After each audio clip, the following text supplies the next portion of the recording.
Le 10h midi, Sud Radio Média, Valérie Expert, Gilles Gansman. Bonjour à toutes et à tous, heureuse de vous retrouver vendredi 11 avril. Merci d'être avec nous. Bonjour Gilles. Bonjour Valérie. Bonjour Frédéric de Vincel. Merci d'être là ce matin. Vous êtes directeur général des programmes en charge des plateformes et du sport chez M6. Bonjour. Bonjour. Avec vous, on va parler de la Kings League qui arrive sur M6+. Alors, vous allez tout m'expliquer parce que moi, j'y connais pas grand-chose. Ce sera en direct tous les dimanches. On va parler sport aussi parce que M6 s'est beaucoup investi en rachetant les droits du foot. Hein. Donc, on va voir tous ces sujets. Ça a démarré la semaine dernière. Ouais. Ça a déjà bien cartonné.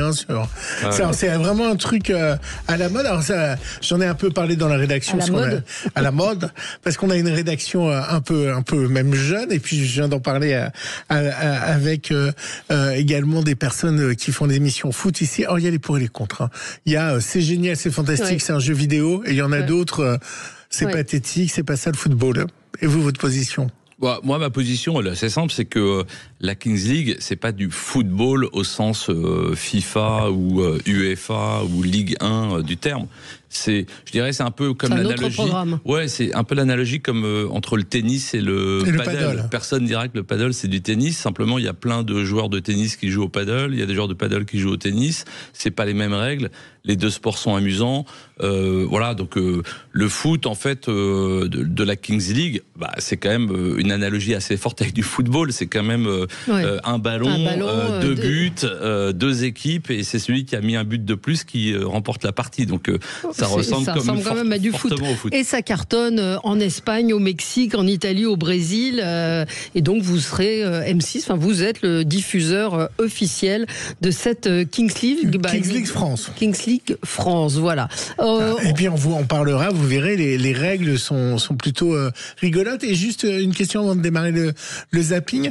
Est-ce que le sport va arriver en force, encore plus en force sur M6 ? Il y a une volonté aussi de devenir la chaîne du sport ?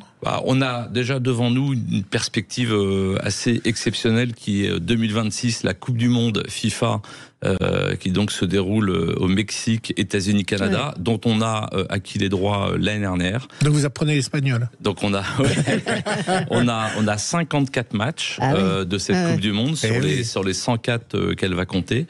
Donc c'est la première fois tout simplement qu'M6 a les droits de la Coupe du Monde. Donc pour nous c'est évidemment exceptionnel.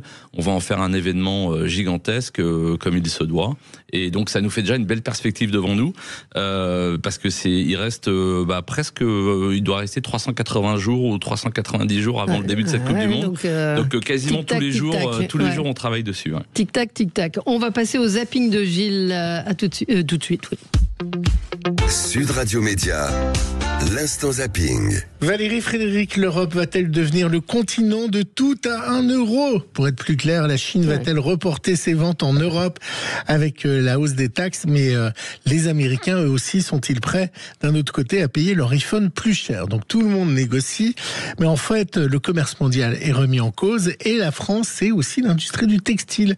Et cette industrie du textile s'inquiète et a peur de l'arrivée en France des t-shirts à bas coût, même s'ils sont déjà pas mal présents, ou du slip pas cher. Reportage sur France 2. La Chine s'apprête-t-elle à envoyer ses milliers de conteneurs vers l'Europe, à défaut des États-Unis? C'est précisément la crainte de cette entreprise française qui confectionne des sous-vêtements en Seine-Saint-Denis, alors que le patron assure déjà subir une forte concurrence chinoise. Là, on a un produit qui est fabriqué en France.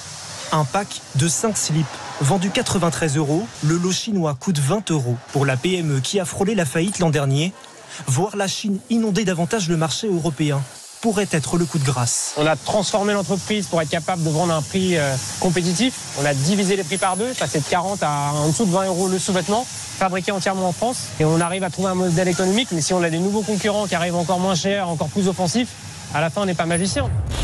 Alors une chose qui s'envole aussi au niveau des vêtements, c'est les tenues de la Kings League, parce qu'ils ont tous leur logo, leur habillage, et puis dedans il y a des youtubeurs, on va expliquer ça à nos auditeurs après avec Michou et autres, mais ça commence à bien partir aussi au niveau Bah oui, en fait, ça a été extrêmement bien pensé comme produit. Hein. Bon, c'est un produit marketing extrêmement fort. En effet, l'impact des youtubeurs, des streamers fait qu'ils ont des communautés extrêmement fortes. Hein. Si on parle de Squeezie, c'est quelqu'un qui a 19 millions de followers sur YouTube.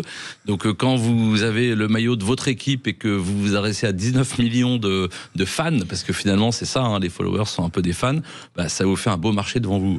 Et quand vous arrivez en réunion, vous parlez des streamers, de tout ça, on vous comprend quand même à M6 ou pas? Moi, vous savez, je viens du vieux monde, celui de la télévision, mais ça fait 6 ans que j'étais propulsé dans le nouveau monde, celui du digital. Et moi, un de mes jobs, ça a été justement de tenir la main des deux côtés et faire le lien.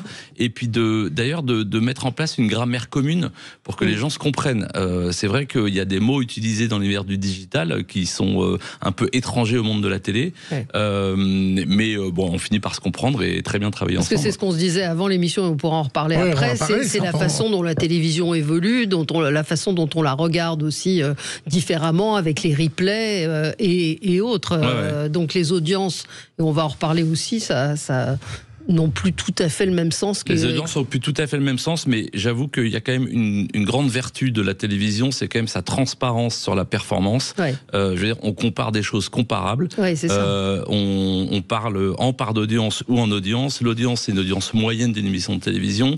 Quand on part sur le digital, alors là, on mélange des choux et des carottes, des contacts, des vidéos lancées, des heures vues, etc. Absolument. Enfin, c'est trop multiple. Il y a peut-être un outil à créer de la part de Médiamétrie pour France TV, pour M6+, pour TF1+. Alors c'est en cours il y a des débats actuellement et normalement ça devrait être lancé en 2025 d'avoir une mesure unique qui va pouvoir permettre de faire un classement en fait tout simplement de tous les univers. On pourra mélanger les performances de YouTube, celles de la télévision et donc avoir un classement assez clair qui serait un classement qui serait fait sur une durée moyenne d'écoute et donc une part d'audience. On continue. Alors que le débat sur la fin de vie est revenu à l'Assemblée nationale, Valérie, cette fois-ci scindé en deux parties, l'une sur l'aide à mourir, l'autre sur les soins palliatifs. Hier, dans cet avou, il recevait Maxime Darielou, dont le fils est plongé dans le coma, vous savez, depuis plus de 20 ans. Son fils n'a évidemment rédigé aucune volonté, puisqu'il avait 20 ans quand il a eu un accident en 2005. Alors son père se bat pour que son fils puisse enfin partir. Il a crié hier son désespoir. C'était un moment très émouvant sur le plateau de cet avou. Nous avons essayé la Belgique, en toute discrétion.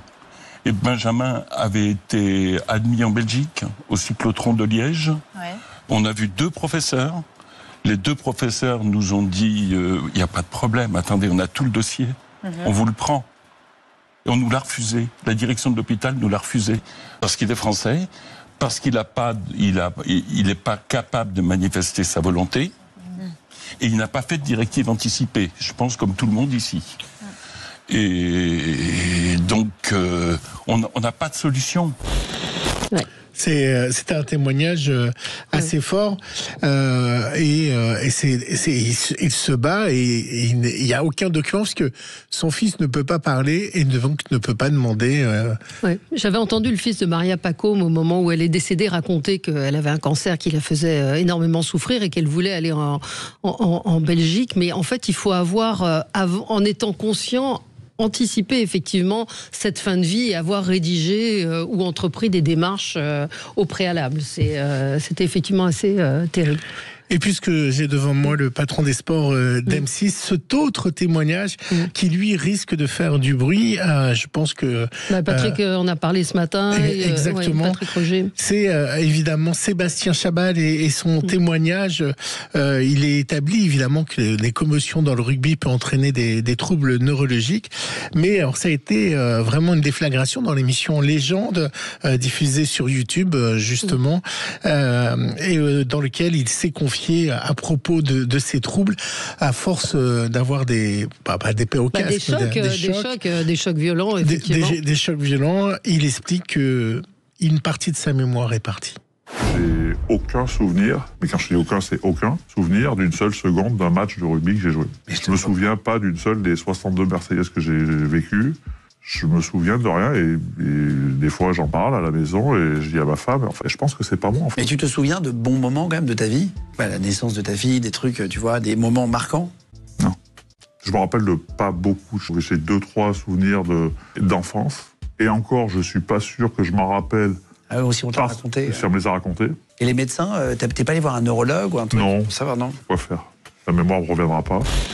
Alors il faut dire que d'anciens rugbymen, en particulier les Gallois Alix Popham et le talonneur anglais Steve Thompson, vainqueur de la Coupe du Monde en 2003, avaient engagé une procédure collective auprès de la Fédération internationale World Rugby.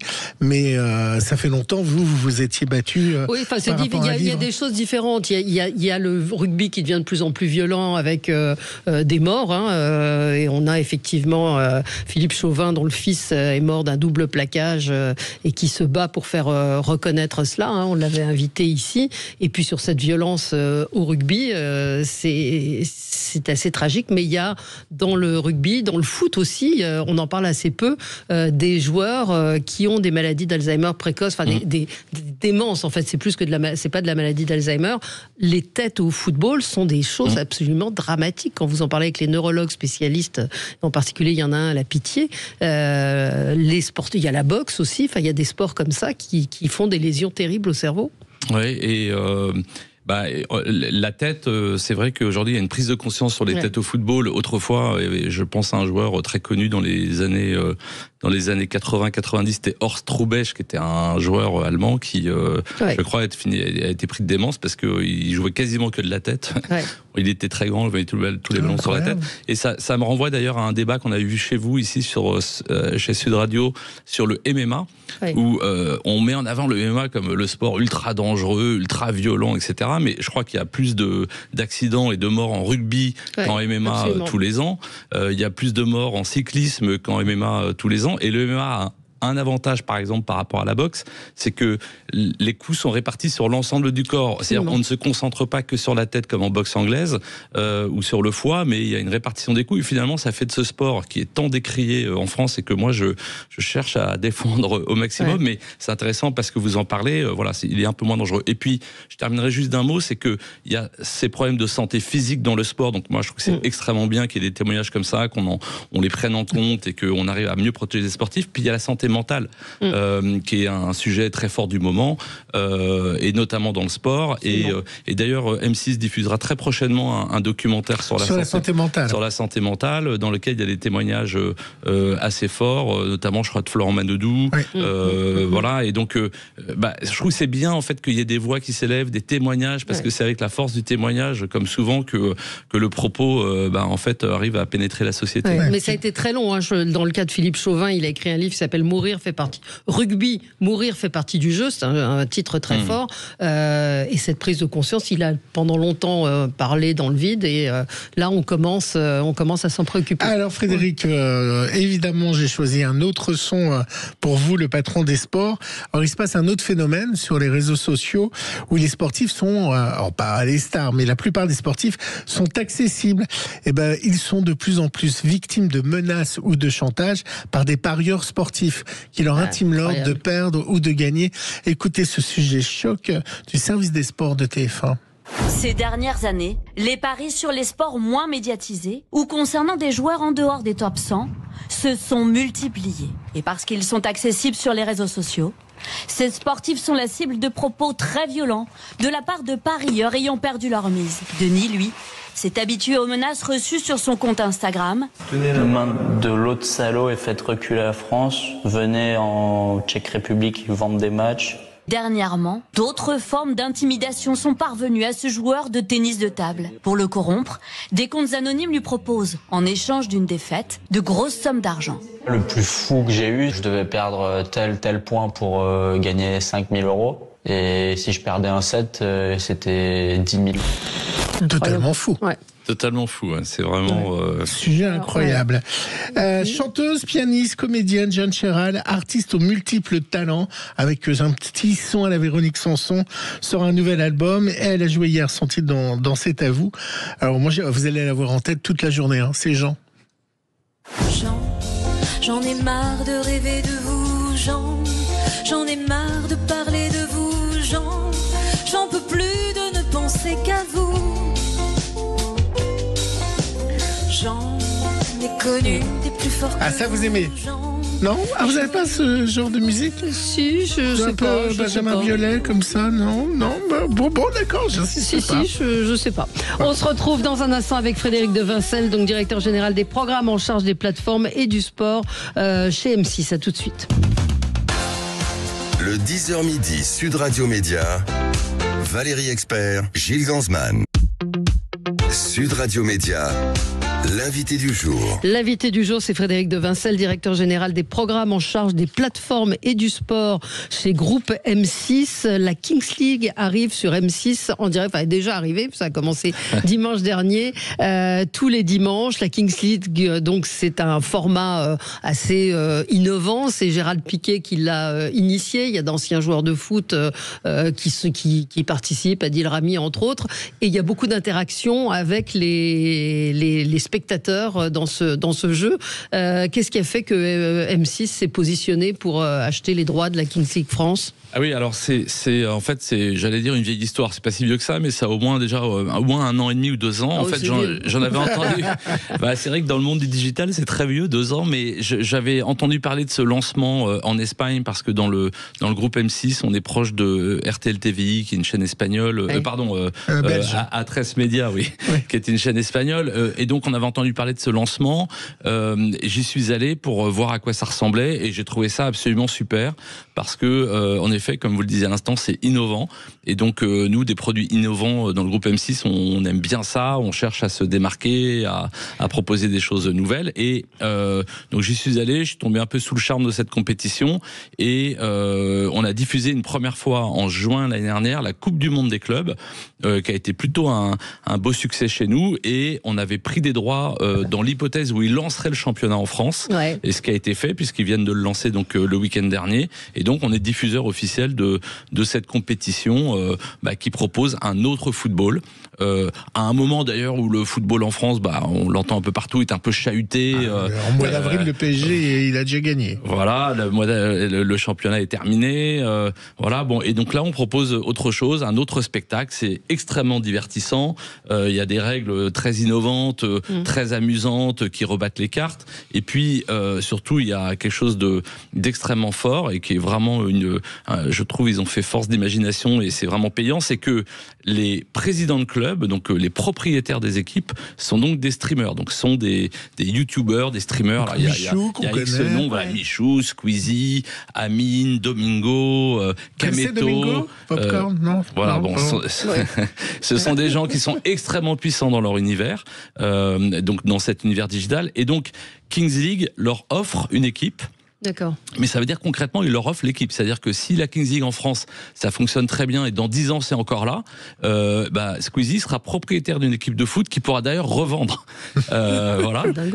Les joueurs de son équipe sont eux payés par la Kings League, mais lui il gère tout le reste, c'est-à-dire l'entraîneur, etc. Il paye toute la logistique, le marketing de son équipe, etc. Et la force du programme, c'est que ce président, Squeezie ou Michou pour son équipe, c'est eux qui commentent le match de leur équipe sur leur chaîne Twitch. Donc ça revient, c'est comme si vous regardiez les matchs de foot et que c'était Nasser qui commentait le PSG ou Jean-Michel Aulas à l'époque qui s'enflammait pour Lyon, qui aurait commenté son équipe. Donc vous imaginez l'intensité qu'ils y mettent, la passion qu'ils y mettent. Donc ça fait que c'est un produit extrêmement différent et puis après, extrêmement fort. Il y a les règles, c'est-à-dire que vous pouvez mettre dehors, je sais plus si c'est l'entraîneur, vous pouvez sortir des gens, il y a des cartes... Ouais, en fait, ils ont repris un peu, ça s'apparente presque à de l'e-sport, en fait. Ils ont pris des codes de jeux vidéo qu'ils ont intégré dans un sport physique normal. Donc il y a des cartes, en effet, on tire au début de la partie des cartes joker. Donc chaque partie tire une carte, ils n'ont pas la même. Il y en a un, ça peut être par exemple, je peux exclure le joueur de mon choix de l'équipe adverse. Et au moment où je le veux. Donc ils abattent la carte quand ils veulent, ils peuvent exclure le joueur. L'autre, ça peut être, je peux décider d'avoir un penalty quand je le veux, et ça va être mon président qui va le tirer. Donc là, Squeezie, il descend de sa tribune où il commente, il arrive sur le terrain et il tire son penalty. Bon, il a intérêt à le marquer.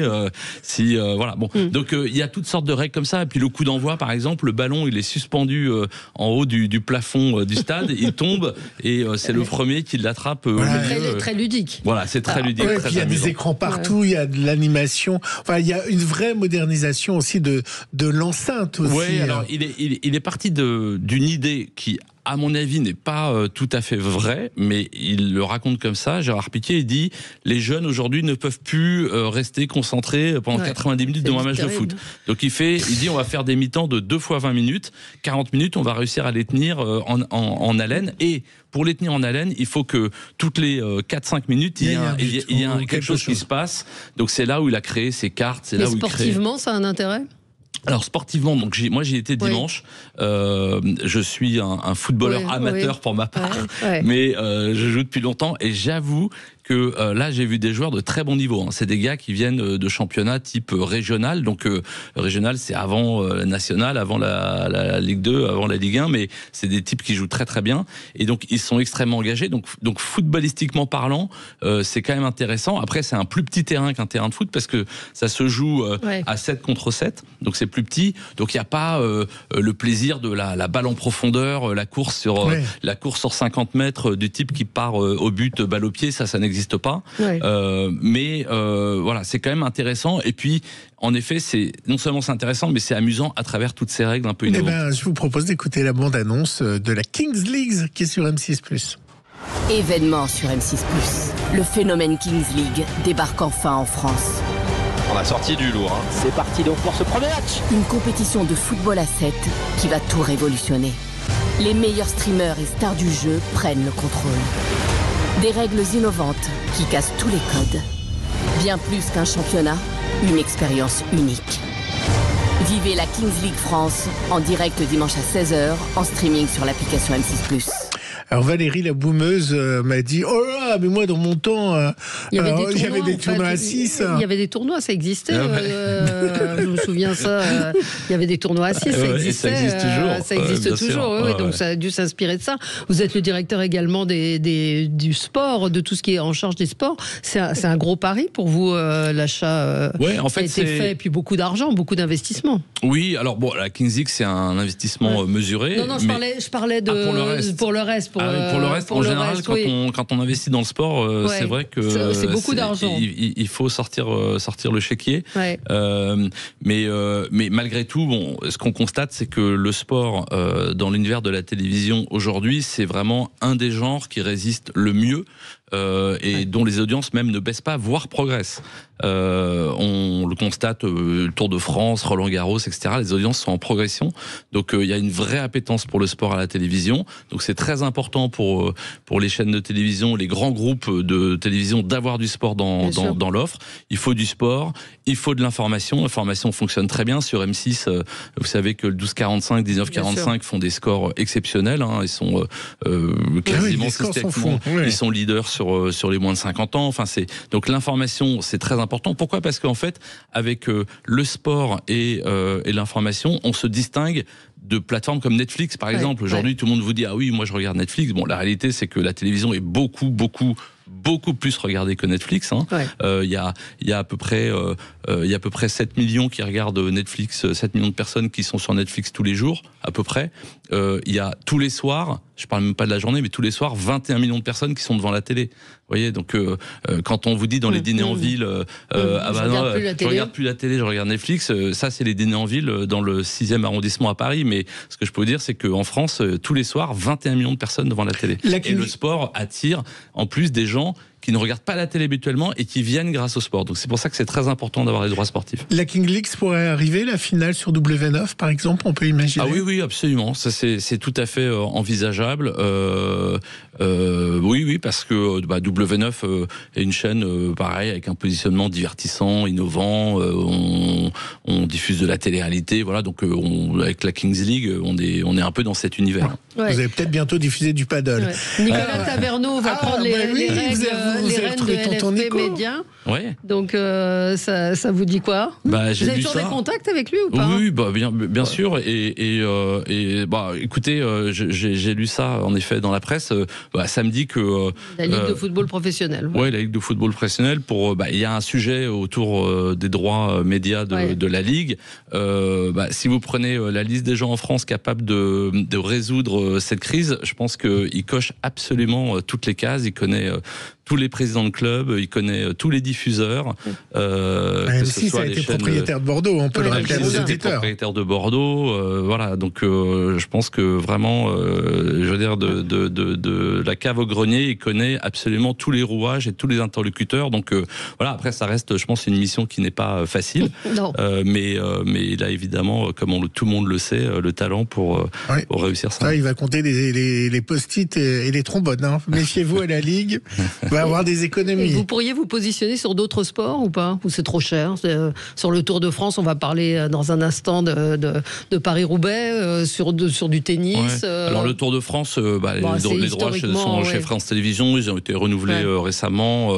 Voilà, mais c'est vrai qu'on regarde tous les sports. On a diffusé en 2023 la Coupe du Monde de rugby avec France Télévisions et TF1. C'était la première fois qu'on diffusait du rugby. Ça a été un grand succès chez nous. Voilà, là, il y a des discussions sur le tournoi à destination. On regarde des dossiers même autour du basket. On regarde toutes sortes de choses. Mais c'est vrai qu'on est plus naturellement dans le groupe M6 sur les grands sports collectifs, disons. Et puis vous avez été les premiers, il faut le dire, parce que ici c'est un combat important pour Patrick Roger, c'est les femmes dans le sport. Oui. Et c'est vrai que l'ARCOM fait aussi pas mal de journées consacrées aux femmes Et vous avez été les premiers, W9, à diffuser des compétitions sportives de femmes. Ça va être le cas dans les années qui viennent? Alors, bien sûr, on continue de diffuser l'équipe de France féminine. On a un contrat qui court encore pour 2 ans. J'espère bien qu'on pourra le renouveler. Là, la compétition qui arrive de l'Euro féminin, il sera malheureusement chez nos amis de TF1. Il n'est pas dans le groupe M6. Mais nous, on accompagne l'équipe de France depuis en effet très longtemps, plus de 10 ans. Donc, c'est une petite fierté, je dois dire, d'avoir promu le sport féminin, d'avoir été très en amont. On a fait des documentaires sur les joueuses. Voilà. Moi, je pense qu'il y a encore une marge de progression très forte sur le sport féminin. Il leur suffit d'avoir un trophée. Il faut qu'elles gagnent quelque chose. Mais l'Euro, là, c'est une occasion de le faire. Il y aura une Queen's League, ça, alors. Ils l'ont fait en Espagne, la Queen's League, absolument. Ils l'ont fait, et donc ça viendra sûrement en France. Allez, merci d'avoir été avec nous, Frédéric de Vincel, ce matin, directeur général des programmes en charge des plateformes et du sport chez Groupe M6 et la Kings League, donc le dimanche sur M6+. Merci d'avoir été avec nous ce matin. Et puis là, on va parler de Paris-Roubaix. C'est ce week-end, avec un doc formidable à ne pas manquer. Absolument. À tout de suite. Le 10h midi, Sud Radio Média, Valérie Expert, Gilles Gansman.